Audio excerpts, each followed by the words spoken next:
Chris Ballas with the Wolverine.com on 3. Terrence, just talk about yesterday and what you saw from the team in responding the way they did with Devontae out. I think we played very well in the second half. We played more connected than we did in the first half. I know we got down, I think it was 15, and I think we played with some resilience in the second half without Devontae because like, let's do it for our brothers so we can get here and maybe play tomorrow. So I think we just bonded together in the second half. We made a run and came out with the win.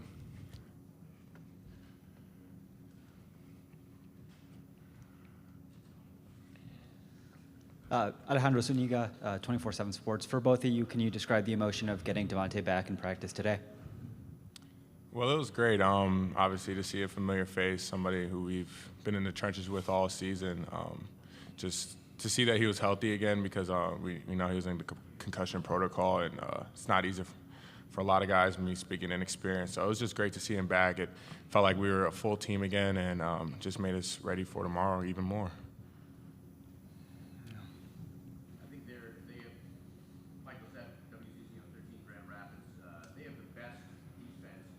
SEC. They average about 9 steals a game. How important is obviously point guard play and overall ball control with them when they're so good at creating turnovers in this game?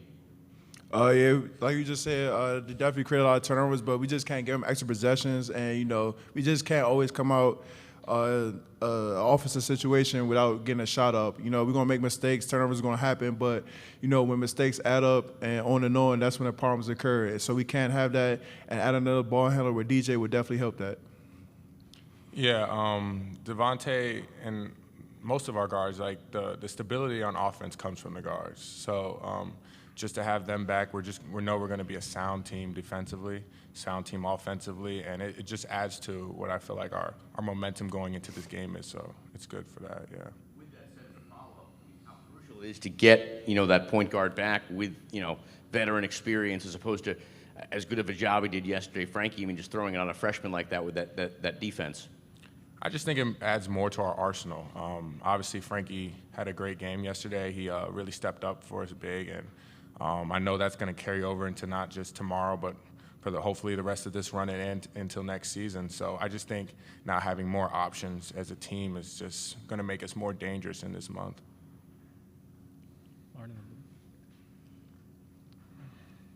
Andrew Kahn, MLive. Jace, this is for you about your brother and his recruitment. I know Tennessee was very much involved there. Is there anything you can share about if you helped him out or anything, or just your connection with Tennessee and Rick Barnes, if there is one? I don't personally have a connection with him, but I know Jet's excited for this game. I talked to him yesterday. He congratulated us on the win, and I know obviously he was very close to choosing them over us. So this is it's a revenge game for me personally, us too, and yeah, I just think it makes days like tomorrow even more exciting. But yeah, it's definitely something we're all looking forward to, I would say. For both you guys, Eli Brooks in the second half, it really seemed like he had a lot of hustle plays, work ethic plays. What has he been like this week? Obviously, this is his last tournament run with Michigan. He's been locked in. He's been here for 5 years, and that's not his first March Madness.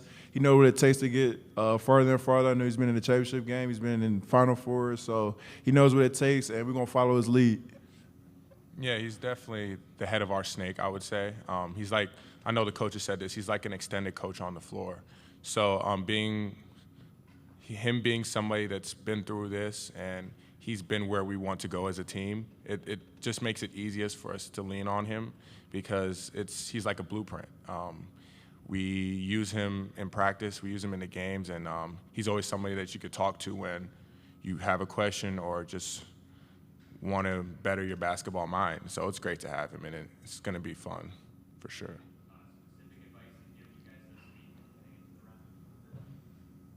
Personally, for me, just taking it one game at a time. I mean, that's really the biggest thing at this point of the year. Yeah, staying in the moment. You can't be anywhere else instead of the moment that you're in, so he's very key on that for sure. We have a question on Zoom. Unmute yourself and state your name and affiliation. Hey, this is Chris Heidel from Herbert from Radio in Baltimore, Maryland. I got a question from all three of you guys. What does Tennessee look like? I know you guys play in the Big Ten a lot. Do they look like some team that you see in the Big Ten a lot? They definitely do with their playing style. The guards get out quick. They run it like two guards, and they like to split the floor in transition. That reminds us more of like MSU. They run two big sometimes. That reminds us of Arizona, even though they're not in the Big Ten that we played against in Las Vegas. So we've seen a playing style many of times. We just got to stick to our habits and defend and do what we are taught, and I think we can win. Yeah, especially number 25. We related him a lot to Sasha Stefanovic on Purdue, being somebody that doesn't stop moving without the ball, like Steph Curry, and making it a priority to stop him and locate him in transition, because they're a great transition team as well. Like T said, they remind us a lot of MSU in that way, how they get the ball and just go, catches it at three-point line extended, and it's important for us to locate everybody in transition, locate their shooters, because that's a big part of their game plan and their DNA. So that's going to be key for us tomorrow. I know both in games and between, from a game-to-game basis, consistency has been an issue with this team. In your opinion, how close are you guys to figuring out how to play a full game and how to play a run of games, good games in a row? Well, to answer your question, I feel like our consistency is very odd, because we've had games where we had full games that I feel we played pretty well, and games like yesterday where we were second-half team. But the key is you want to make sure we don't put ourselves in that position again, because as fun as it is, as crazy as March is, that luck's going to run out if you keep on putting yourselves in those deep holes in the first half. And we understand that, we're evaluating that, and we are going to, I don't want to say we're going to be on like pins and needles tomorrow, but we're definitely going to come out with a different urge than how we did yesterday, for sure.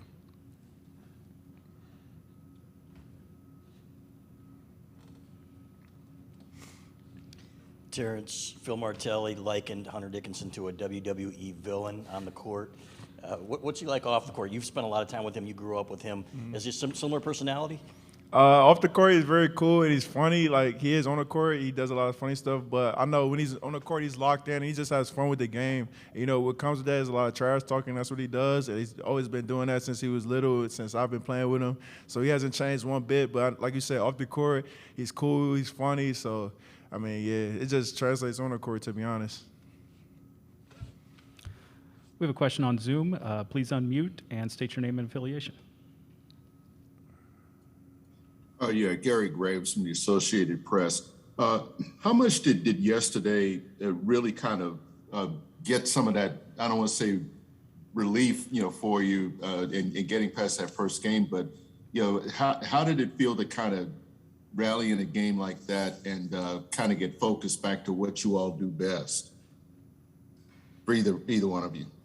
I'd probably say that yesterday that game was a mirror of our season. First half of the season didn't go as how we planned. It made us really dig down deep and decide how bad we wanted to finish out the season, how bad we wanted to meet our goals, and that's just how life is. So I remember saying at halftime, like, this game is going to mirror our season. Coming out in the second half like we did in the second half of the season, we were resilient. We flipped it around, and we gave ourselves the opportunity to be somewhere like how we are today. And I just think that's really good for us moving forward, because now we have something to fight for. Not saying that we didn't before, but it just adds that little juice, and no time better for that than March. So. Bob Winowski from the Detroit News. For either player or both players, everybody talks about Tennessee's defense, their propensity for stealing the ball and everything else. What is particularly daunting about their defense that you have to be wary of? I think it's the guard play. The guards put a lot of ball pressure. They do a lot of gambling sometimes, as you could say. So we just got to take care of the ball and just be strong with the ball. We can't just be loose with it, dribbling, whether it's that dribbling or triple threat, just not having it out. And even their bigs, if you get in the paint, they got a couple shot blockers. So those are really the big things that we talked about on defense so far.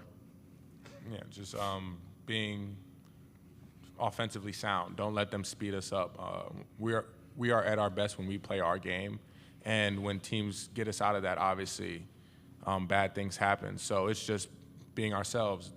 Don't let anybody else or any other team get us out of who we are and what we do best. So if we don't let the game or their tempo on defense speed us up, I feel very confident about our play.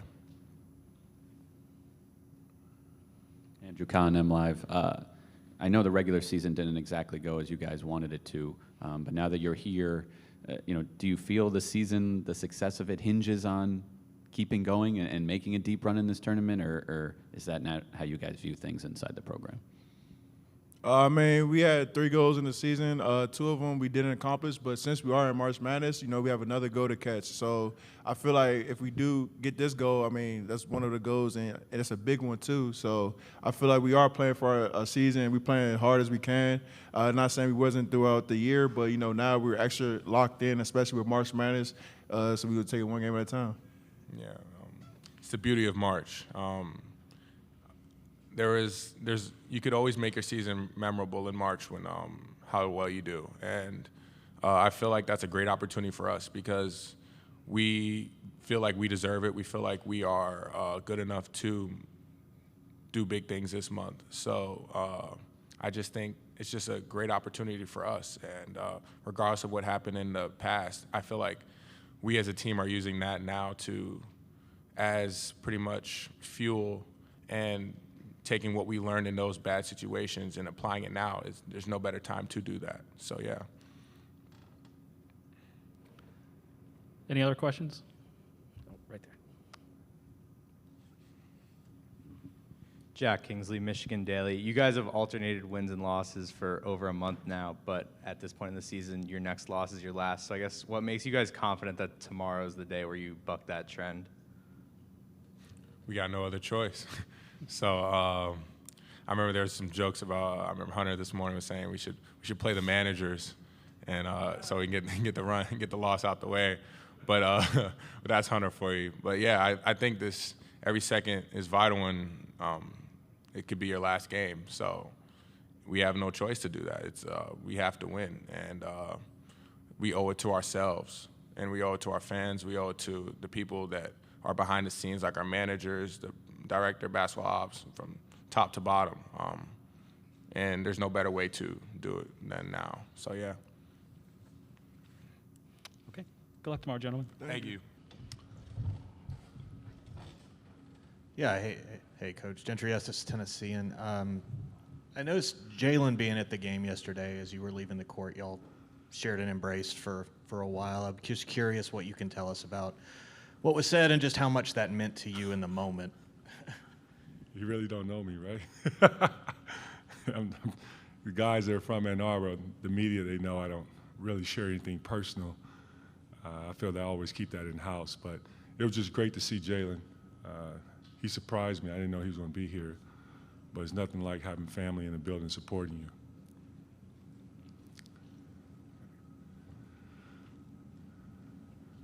Michael said WZZM 13 Grand Rapids. You guys, it's been a while from a win streak. Obviously, you've had moments in games where you play good, you struggle. In your opinion, how close are you guys to putting all the pieces together and just really, gearing up for something special here?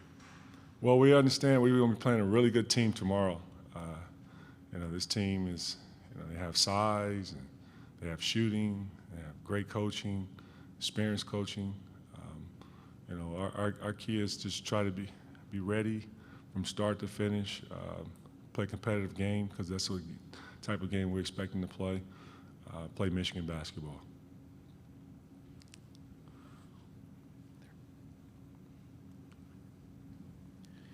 Juwan, Bob Wanowski, Detroit News over here. It seems like Devontae Jones is ready to come back. Is that true? And would you go straight into the starting lineup?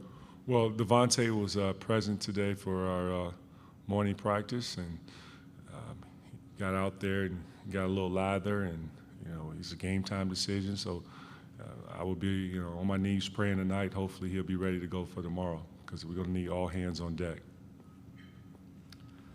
We're going to go Zoom next for a question. Please unmute yourself and state your name and affiliation. Hey, Coach Howard, this is Chris Idell from Herman Radio in Baltimore. Congratulations on the win yesterday. What does Tennessee look like in the and I know you guys played in the Big Ten. Do they look a little bit different that you've seen during the season, or what have you seen over your years of coaching? Can you repeat the last part of your question? I'm sorry. About Tennessee, what do they look like? In your preparation, throughout your whole career, coaching at Michigan. Well, they're a very good team. What I've seen is that I mentioned it earlier. They have great size, good inside play, rim protectors. They also have shooting. They're all over the floor from the perimeter, whether they're a primary ball handler or from Chandler or Ziegler, or they also have shooting from their wings. And they're a complete team. Great coach who's, as we all know, have had a lot of great success in college basketball over his years in different programs. They play in a tough conference, which is the SEC. They face, teams like Kentucky and many others. I'm expecting it's going to be a very competitive game tomorrow. But yes, in the Big Ten, we've had a lot of, competitive teams that we've faced that are pretty good too. That it would be nothing new to us when it comes to, facing size and facing shooting. But at the end of the day, we just got to make sure when we get out there, it's still basketball. It's still basketball. The ball is still orange and it's still round. Back right there. Michael Cohen with the Detroit Free Press. Juwan, I think Villanova is the only team this year that played Tennessee and had fewer than 10 turnovers in a game. What is it that Tennessee does so well to consistently force opponents to make mistakes? Well, defensively, they throw a lot of different coverages at you. Sometimes they will put two to the ball and blitz. There are times when they have a soft blitz. There are moments when they put bigs in a drop coverage. They also have switched, 1 through 5, depending on certain lineups that they have in there. I've also saw some zone that they've played. So, with those different type of coverages, at times it can, of course, either speed you up. It will cause confusion out there on the floor. It somewhat get you out of some of the timing of your set, some of the scoring opportunities that you want to, score, whether it's inside or outside. But the key with us, we just can't overthink it. Just be patient, make simple plays, and not try to make the home run plays.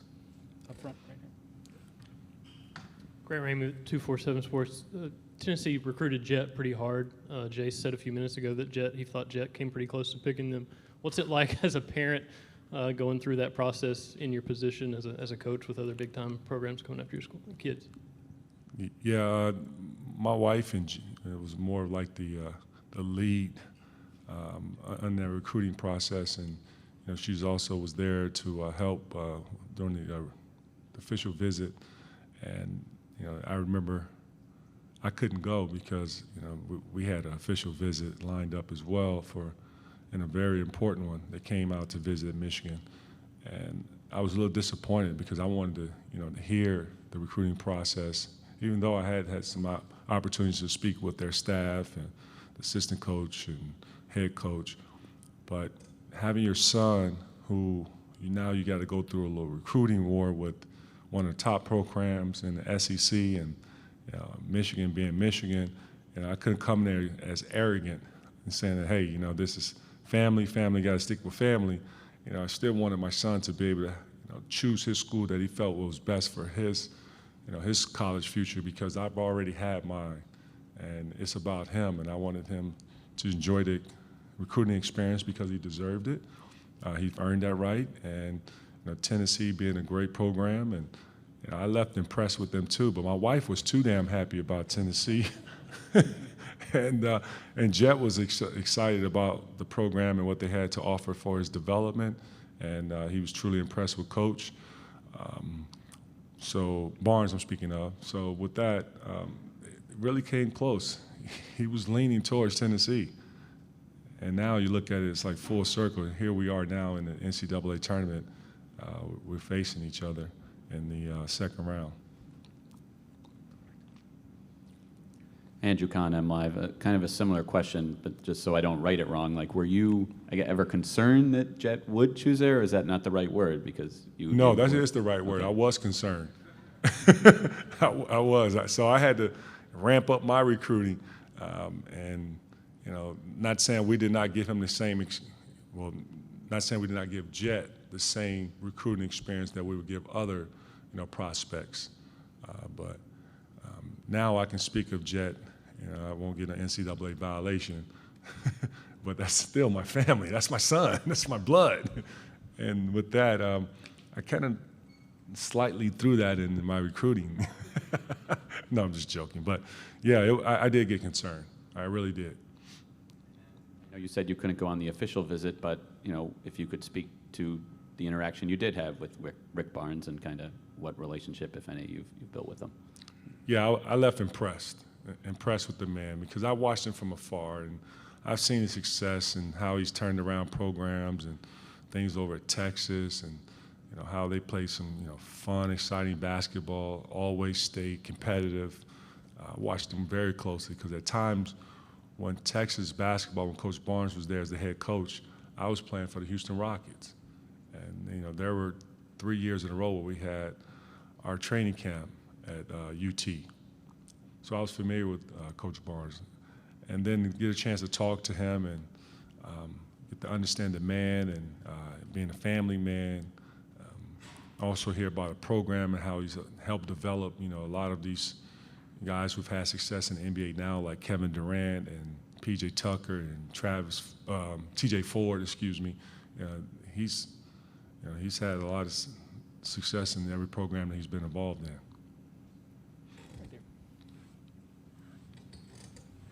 Hey, Coach, Trey Wallace with Outkick. You talked about Kennedy Chandler earlier. What have you seen from his tape, even maybe going back to a recruiting process and looking at tape, and then what he's been able to do this season as it's grown over the course of the last 3 months? Yes, Kennedy is one special player, one of the best point guards in college basketball, in my opinion. The way how he's able to make an immediate impact right out of high school into the college level, that's pretty impressive. But it also says a lot about the coaching staff and his development and putting them in the positions to help lead the team to where they are today. Looked at his shooting. His shooting has gotten better. Kennedy's shooting like 40+% from three. He's always was known as a playmaker, a guy that can get downhill and athletic, and also a guy that can make plays for others. But never talked about his shooting, and you just see how he's worked on it, and that's one of his strengths. He's also a high IQ player. Has the same face. I always call it the Kawhi Leonard and the Tim Duncan face, where he never can see a young man gets a little rattled or frustrated, from what I've noticed. And I've always been impressed with how he's always mentally stable when things are going good or bad. Take question off Zoom. Please unmute yourself and state your name and affiliation. Hey, Juwan, Cooper Mister from TSN up in Canada. Just wanted to talk to you about Caleb Houston. He seemed to have a couple key threes yesterday. Just wondered if you could talk a little bit about that and what you're hoping he can carry to tomorrow for you as well. Yeah, Caleb, he's been great for us all season, and a freshman that stepped right in and earned his starting position, and loves to be coached, and he's getting better and better. I see great things happen for him with the game of basketball while he's here at Michigan, and also when he goes on and hopefully play on the NBA level, which I think he has a chance to. But in the second half, he made some really good plays and also some big shots that we needed that keyed our run. Sprinting in transition, which he's worked on all year, being able to stop, on balance and shoot a three with a hand that's flying at you, that's not easy. Also coming off a dribble handoff and stopping on a dime, and then, being able to get downhill, and being able to, grow in that area, but wanting to grow in that area. Defensively, he's been improving. He's also has done a really good job of, with his length, of being able to get rebounds for us with his size and toughness. So we're going to need it. We're going to need everything. We're going to need everyone. We're going to need Caleb on Friday, but I know he's looking forward to the big day.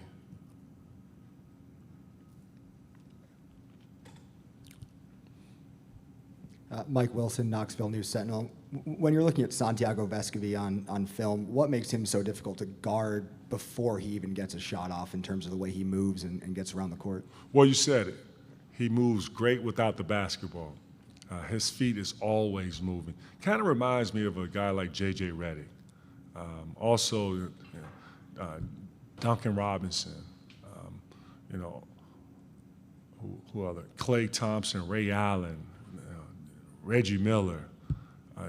That's pretty special because the guy, obviously he has to have great conditioning, and you can see that he worked on it. But then to be able to read where how the defense is playing and whether they're locking and trailing, how to curl it, or if a guy shoot the gap, how to step back and shoot the jumper. Then also being able to make a pass and then go back and follow it by setting up your defense by getting them off your body. That's elite level, but it also says a lot about that he's a high IQ player that knows how to play basketball, and I've been impressed by watching him on film. He's a tough guard.